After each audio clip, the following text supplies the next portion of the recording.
한 주간도 하나님의 은혜와 평강이 여러분의 삶 속에 흘러넘치시기를 주의 이름으로 축원합니다.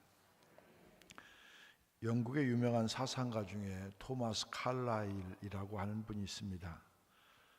이 사람의 평생 소원은 프랑스 혁명사를 쓰는 것이었습니다.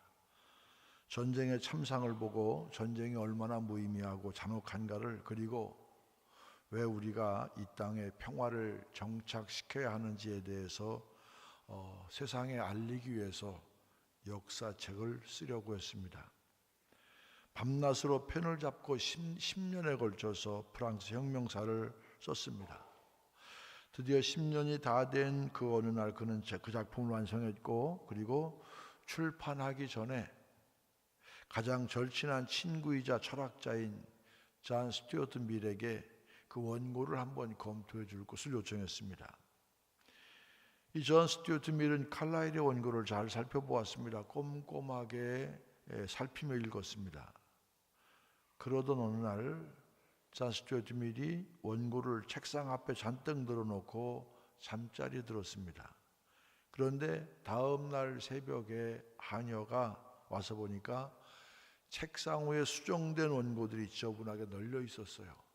그래서 이게 버려야 될 종인가 보다 그렇게 생각하고 원고를 모아서 벽난로에 집어 넣었습니다. 친구로부터 이 사실을 전해들은 칼라일은 낙심할 수밖에 없었습니다. 넉 달 동안이나 식음을 전폐하고 절망에 빠졌습니다.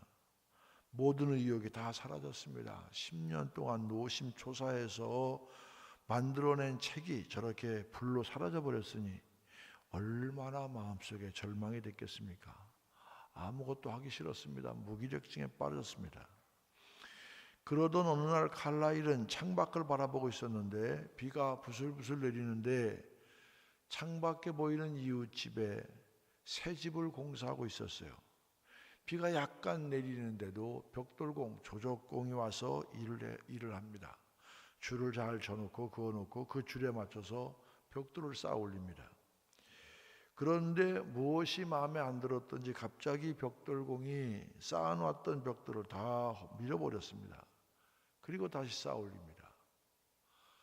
그리고 뭐가 또 마음에 안 들었는지 다시 무너뜨립니다. 그리고 다시 쌓아 올리는 것이었습니다.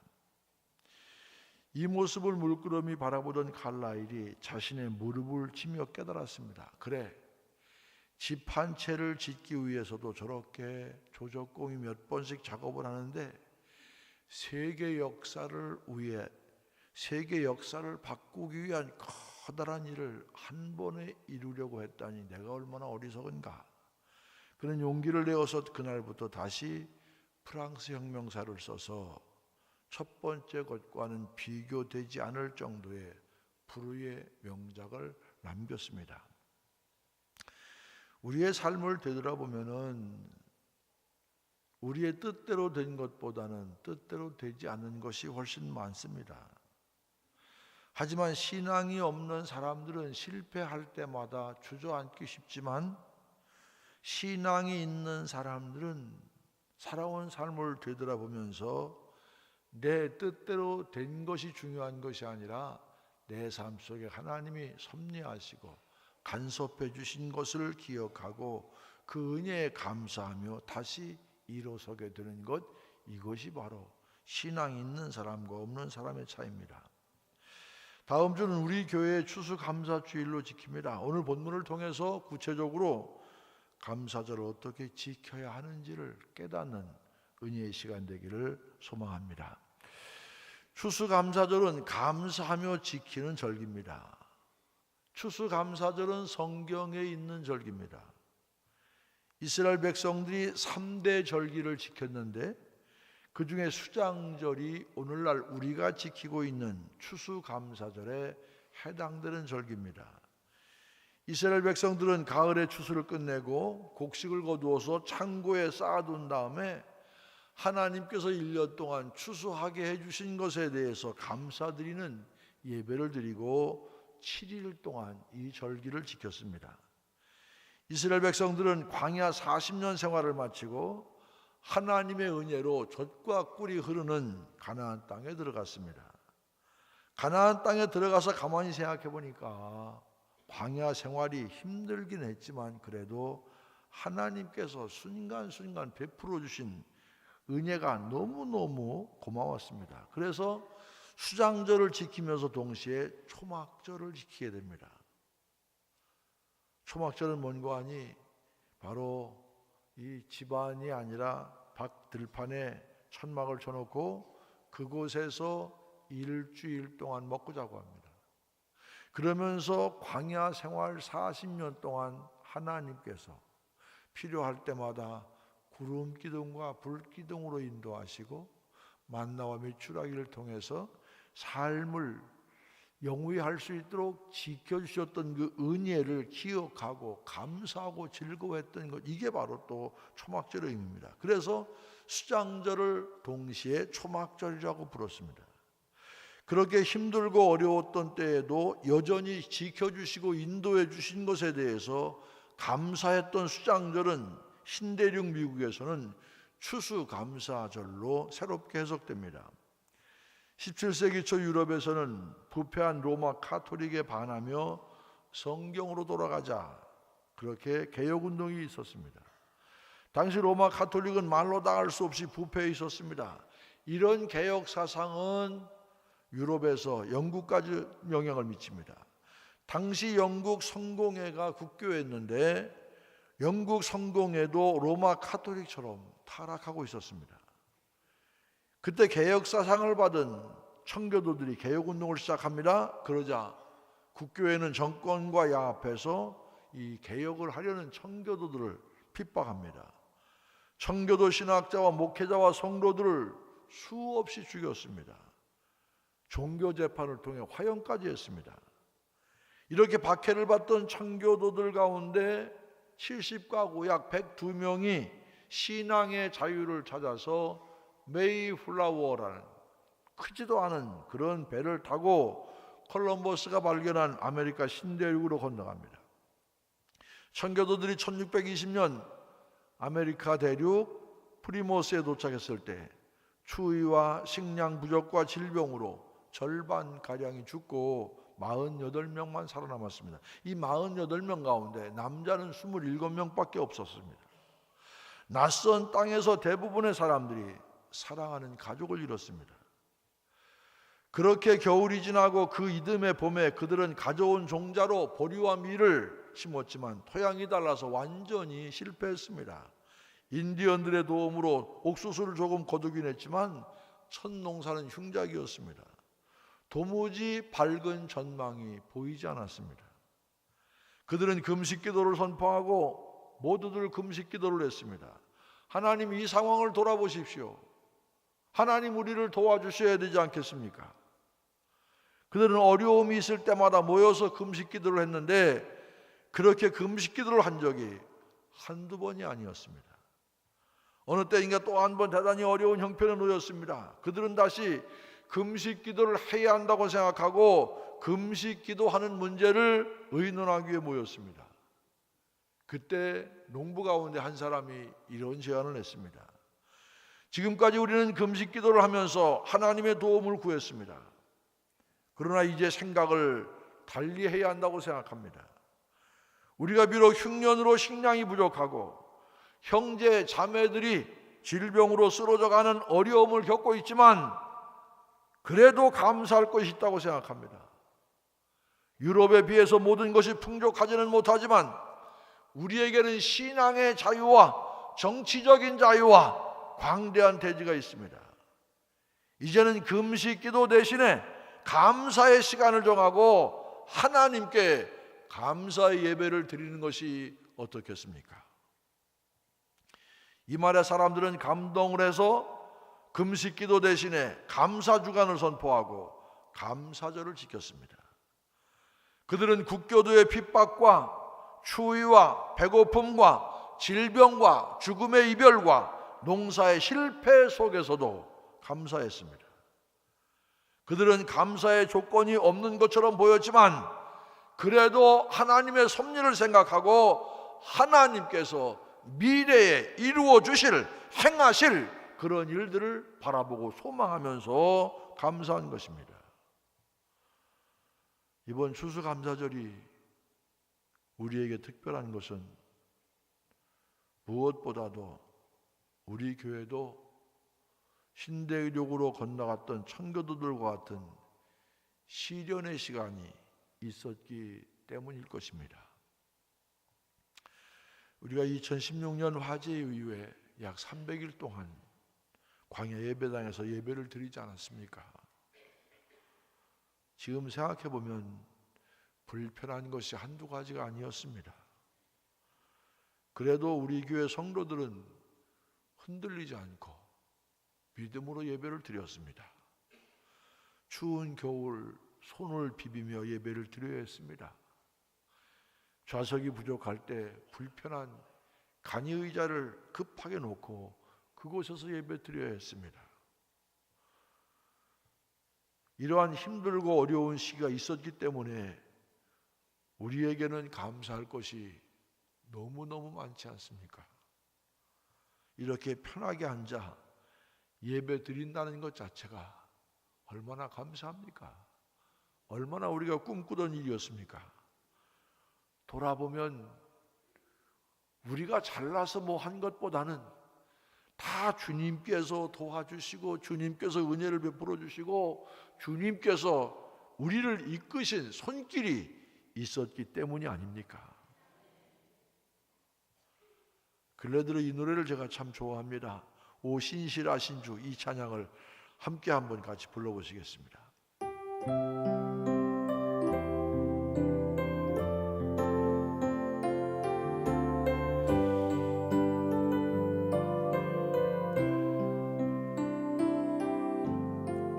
하나님 한 번도 나를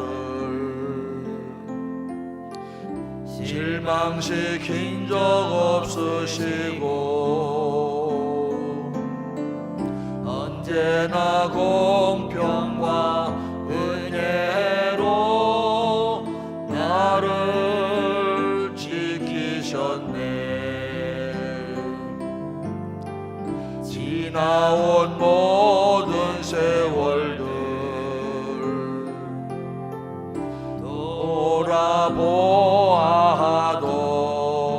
돌아보아도 그 어느 것 하나 주의 손길 안 미친 것 전혀 없네.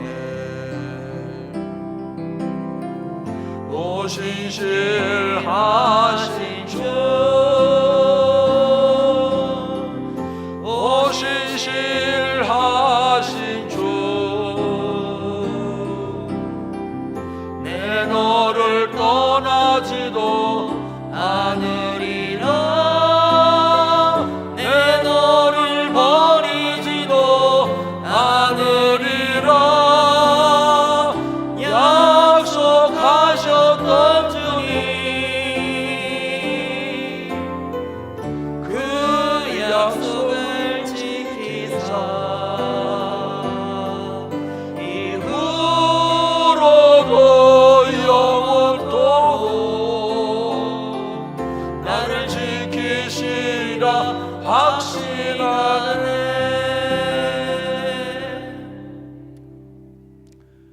저와 여러분이 믿는 하나님은 우리를 한 번도 실망시키신 적이 없습니다. 우리의 삶의 모든 순간순간 넘어질 때마다 우리를 붙들어 주시고 힘들 때마다 우리를 일으켜 주셨습니다. 그분께서 우리를 붙드실 때 두려움은 사라지고 오직 감사와 감격이 우리 속에 살아있을 줄로 믿습니다. 여기까지 살게 해주신 분이 우리 주님이시라는 진정한 믿음의 고백이 있는 자만이 인생의 미래도 하나님이 함께 하셔서 승리하게 될 것이라는 확신을 갖게 될 줄로 믿습니다. 지옥이란 감사할 줄을 모르는 사람들이 가득 찬 곳이고 천국이란 감사할 줄 아는 사람들로 가득 찬 곳이라는 이야기가 있습니다. 하나님께서 특별히 우리 모두에게 지난 한 해 동안 베풀어 주신 은혜를 기억하며 이번 감사절은 뜨거운 감사를 하나님께 고백하는 절기가 되기를 소망합니다. 또 하나 추수감사절은 사랑으로 교제하며 지키는 절기입니다. 본문 14절입니다. 함께 읽겠습니다. 절기를 지킬 때에는 너와 내 자녀와 노비와 내 성중에 거하는 레위인과 객과 고아와 과부가 함께 즐거워하되, 당시 유대인들은 노비의 신분 제도가 엄격했습니다. 그러나 수장절에는 노비와 함께 즐거워하라고 했습니다. 그것이 가능했던 것은 바로 그들 마음속에 사랑이 있었기 때문입니다. 사랑이란 계급과 신분을 초월하는 것 아닙니까? 오늘의 현실을 바라보면 남의 것을 빼앗아 소유하려는 육신적이고 정욕적이고 이기적인 욕심이 팽배해 있고, 자기 희생을 하여 남에게 주고자 하는 아름답고 거룩한 하나님의 사랑은 너무너무 메말라 있습니다. 이번 추수감사절에 우리는 받고자 하는 마음을 버리고 주고자 하는 마음으로 가득 차서 사랑을 베풀어 주는 아름다운 사랑의 잔치가 되기를 소망합니다. 나와 함께 일하는 종업원들, 일하는 동료들, 또 회사의 직원들에게도 사랑을 나누십시오. 그들을 예배에 초청해서 함께 예배드리며 즐거워하면서 그리스도의 사랑을 나누는 기회가 되기를 소망합니다. 어느 신문사 블로그에 올라온 어느 국밥집 벽에 붙어있는 글이라는 제목의 글이 있습니다. 서울 낙원 상가에 값싸기로 유명한 국밥집이 하나 있습니다. 매스컴에도 많이 소개된 집인데, 얼마 전까지 국밥 한 그릇에 1,000원씩 받다가 최근 500원을 더 받아 1,500원을 받는다고 합니다. 그렇게 싸게 받는 이유는 그곳을 주로 찾는 이들이 노인들이기 때문입니다. 그것도 하루 종일 지하철 선반 위에 신문을 주워 판 돈으로 겨우 국밥 한 그릇을 사 먹기 때문에 비싸게 받을 수가 없다는 것입니다. 그래서 거기 때문에 국밥 한 그릇에 공깃밥 두 그릇을 드시는 어른들이 많다고 했습니다. 그런데 이 국밥집 벽 낡은 액자에는 이런 글이 적혀 있다고 합니다. 우리네 인생은 100살을 살아야 36,500일, 90살을 살면 32,850일, 80살을 살면 29,200일, 70살을 살면 25,550일, 60살을 살면 21,900일. 이 짧은 인생 서로 웃으며 사랑하다가 죽어도 억울한 세상, 나보다 내 가정보다 더 불우한 이웃에게 사랑을. 그렇습니다. 서로 웃으며 사랑만 하다가 죽어도 짧은 인생을 우리는 살고 있습니다. 그런데 우리는 천년만년 살 것처럼 서로 싸우고 미워하고 때로 철천지 원수처럼 등지고 살고 있지는 않습니까? 그런 이번 추수감사절은 사랑을 회복하고 나눔을 회복하는 그런 절기가 되기를 소망합니다. 특별히 다음 주 추수감사주일은 온 가족 초청주일로 지키려고 합니다. 여러분 가정에 가능한 객지에 나가 있는 가족이라도 이 감사절에는 함께 예배했으면 좋겠습니다. 주님을 아는 가족은 물론 주님을 모르는 사람들이라도 이번 기회에 함께 예배하기를 소원합니다. 그동안 관계가 서먹했던 사람들 이번 기회에 다 연락해서 교회로 초청해 보시기 바랍니다. 그렇게 해서 함께 주님의 은혜를 나눌 때 주님께서는 더 큰 은혜로 채워주실 줄로 믿습니다. 내 자녀와 노비와 성중에 거주하는 레위인과 객과 고아와 과부와 함께 즐거워했던 그런 바로 유대인들 이스라엘 백성들의 추수감사절 감사절처럼 우리 모두가 이웃과 함께 가족과 함께 같이 즐거워하고 같이 감사하는 귀한 절기가 되기를 소망합니다. 마지막으로 추수감사절은 힘을 다하여 지키는 헌신의 절기입니다. 오늘 본문 16절 17절 함께 읽겠습니다. 16절 너희 가운데 모든 남자는 1년에 3번 곧 무교절과 77절과 초막절에 내 하나님 여호와께서 택하신 곳에서 여호와를 배웁되 빈손으로 여호와를 배웁지 말고 17절 각 사람이 내 하나님 여호와께서 주신 복을 따라 그 힘대로 드릴지니라. 하나님께서 우리를 파멸해서 지켜주시고 인자와 긍휼로 관을 씌워주시고 좋은 것으로 우리의 소원을 만족하게 해주시고 그리고 어려운 역경 가운데도 독수리처럼 새로운 힘을 얻고 또 새롭게 용수 훔치게 해주셨으니 얼마나 감사한 일입니까? 하나님께서 우리에게 주신 복을 곰곰이 헤아려 보고 복 주심을 따라 침대로 자원하는 예물을 드려야 합니다. 억지로 드리지 말고 즐거운 마음으로 힘껏 드리라는 것입니다. 즐거이 힘껏 드리는 자에게 하나님께서 은혜와 축복을 베풀어 주실 줄로 믿습니다. 모세가 성막 건축을 할 때 백성들에게 성막에 필요한 물건을 드리라고 했습니다. 그러자 백성들이 아불다투어 예물을 바치는데 산더미처럼 물건들이 쌓였습니다. 오히려 그 많은 물질 때문에 공사에 지장이 생길 정도였습니다. 그때 모세가 이렇게 말합니다. 모세가 명령을 내리매 그들이 진중에 공포하여 이르되 남녀를 막론하고 성소에 드릴 예물을 다시 만들지 말라 하매 백성이 가져오기를 그치니 있는 재료가 모든 일하기에 넉넉하여 남음이 있었더라. 얼마나 행복하고 얼마나 아름다운 모습입니까?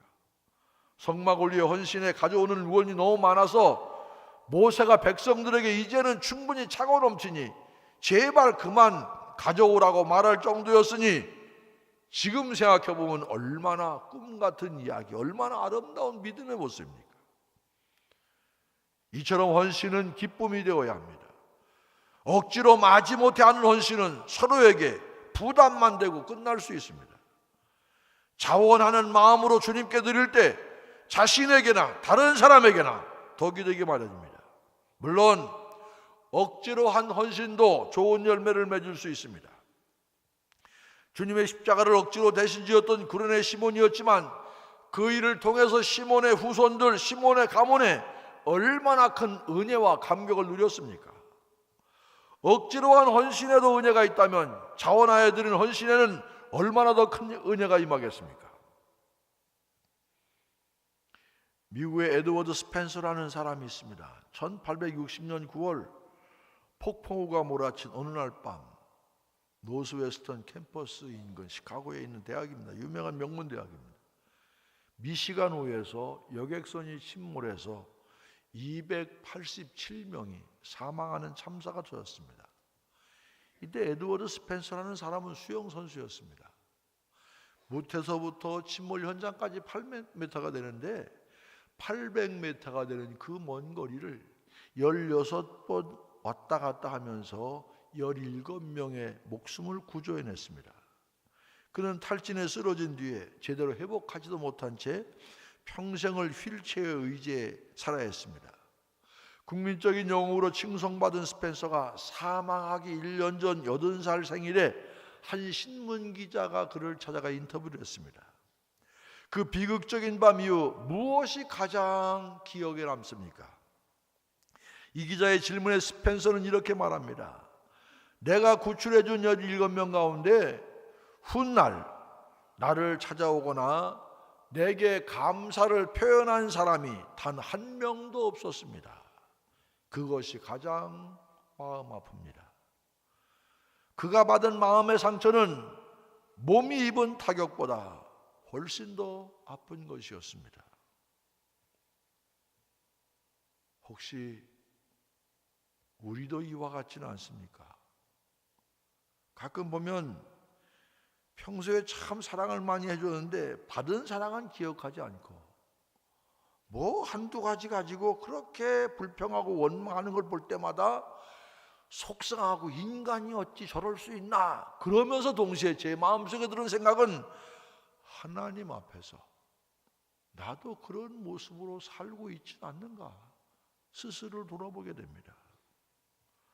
하나님의 은혜를 입었는데 이내 감사를 잊어버리고 그냥 살아가는 것 아닙니까? 성경에 이와 비슷한 이야기가 많습니다. 누가복음 17장에 나오는 10명의 나병 환자 이야기가 바로 그 이야기입니다. 10명의 나병 환자가 예수님께 소리쳤습니다. 예수 선생님이여 우리를 불쌍히 여기소서. 자신들을 불쌍히 여겨달라는 것은 자신들의 육신의 질병을 치유해달라는 이야기입니다. 예수님이 뭐라고 말씀하십니까? 가서 제사장들에게 너희 몸을 보이라. 이 말씀을 조차 10명의 나병 환자들은 제사장에게 자신의 몸을 보이기 위해 갔고 놀랍게도 가는 도중에 몸이 낫게 됩니다. 이렇게 10명의 나병 환자가 모두 깨끗함을 받았는데 그중 한 사람, 사마리아 사람만 돌아와서 예수의 발 아래 엎드려 감사했습니다. 그때 예수님 말씀하십니다. 10사람이 다 깨끗함을 받지 아니하였느냐? 그 9은 어디 있느냐? 분명 10사람이 기적을 경험했는데 그 당시에 문둥병에서 치유받는다는 건, 나병에서 치유받는다는 건 말할 수 없는 축복입니다. 그런데 9은 감사를 잊어버리고 사마리아 사람 한 명만 찾아왔느냐는 것입니다. 주님께서 분명 그들 10명 모두 감사의 고백을 하러 찾아올 줄 알았는데 그러지 않은 것을 보고 섭섭하셨습니다. 우리가 주님을 섭섭하게 하는 자가 되어서야 되겠습니까? 주님께서 바라시는 것은 다른 것이 아닙니다. 분명한 감사의 고백입니다. 주님의 은혜를 잊지 않았다는 우리의 진실한 고백을 주님께서는 우리에게 원하고 계십니다. 지난 한 해 동안 여러분에게 어떤 일이 있었습니까? 깊이 묵상해 보면 주님께서 우리 모두에게 허락하신 귀한 은혜가 있는 줄로 믿습니다. 가정을 통해서, 일터를 통해서, 교회를 통해서, 봉사의 자리를 통해서 놀라운 복과 은총이 있었을 것입니다. 중요한 것은 받은 은혜를 잊지 않는 것이고, 그리고 그 은혜를 고백하는 일입니다. 지금까지 인도하신 주님의 은혜를 잊지 않고 구체적으로 감사를 고백하는 살아있는 믿음의 성도 되시기를 주님의 이름으로 간절히 축원을 드립니다.